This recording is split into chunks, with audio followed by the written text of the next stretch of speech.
Ha? Medyo may pagbabala, may warning si Senador Kiko Pangilinan sa ICI dito sa Independent Commission for Infrastructure.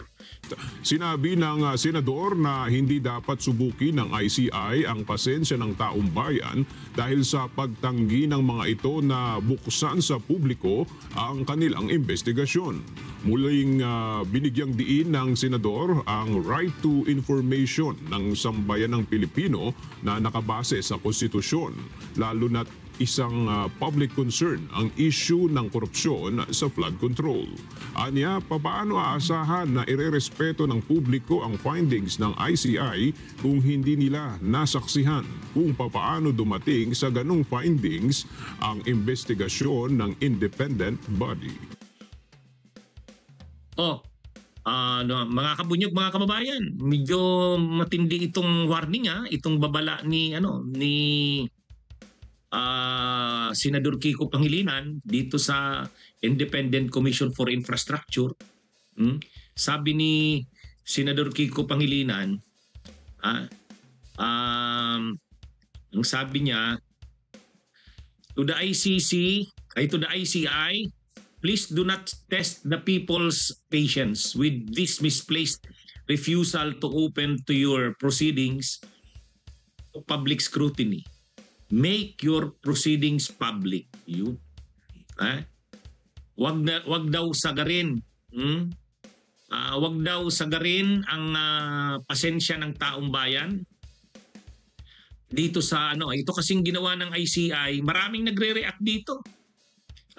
Yung ginawa ng Independent Commission for Infrastructure na sarado sa publiko, hindi bukas sa publiko yung mga pagdinig. Medyo grabe ang reactions dyan. Ang Simbahang Katoliko naglabas ng formal statement, yung CBCP. Pati Iglesia ni Cristo, yung tagapagsalita nila, nagpahayag. Mga ma-impluensyang tao nagpahayag na mali. Hindi pwedeng hindi bukas sa publiko. Kasi galit na nga ang tao dito sa mga anomalyang ito. Katiwalian na ito at pera nila yan ang pinag-uusapan. So gustong malaman ng taong bayan, ano bang nangyari? Tapos ngayon isasarado ng ICI sa publiko. Kaya medyo mabigat yung pabala ni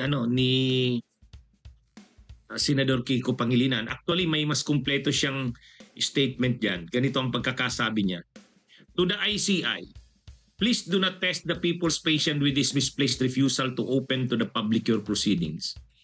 You underestimate the brewing anger of the public by ignoring or disregarding this basic constitutional right to information of the people on matters of public concern. How do you expect the people to respect and accept your findings when they did not see for themselves the manner in which you arrived at such findings? Respect the right of the people. Respect the Constitution. Make your proceedings public. Yun. Kaya, baka daw na-underestimate lang nitong mga nasa ICI ang galit ng tao. Ito kasi yung problema dito kay Andres Reyes. Di ba? Nung inappoint itong si Andres Reyes Jr. bilang chairman ng ICI na yan, nag-react na tayo dyan. Sabi natin, okay, retired Associate Justice ito ng Korte Suprema. Pero pagdating sa transparency, yung yung totoong pagtataguyod ng public accountability na bukas sa publiko, bukas sa tao. Walang ganong background itong si Andres Reyes Jr. Actually, appointee pa nga yan ni Duterte. Tapos bumoto yan dun sa kay Sireno. Marami dun sa issue ni Laila de Lima. Kontra pumabor yan na makulong si Laila de Lima. Hindi magranta ng bail. Maraming questionable dyan kay Andres Reyes Jr. na yan. Ang niya lang talaga is siya, retired Associate Justice. Ay siyempre siya ang nasusunod dyan, siya ang chairman Yung kasamahan niyang dalawa, si Babe Singson, naman yon, tahimik naman yon, saka lalo naman niya yung accountant galing sa SGV. Kung nandyan sana si Mayor Magalong, yung advisor, magbibigay sana ng magandang advice yun.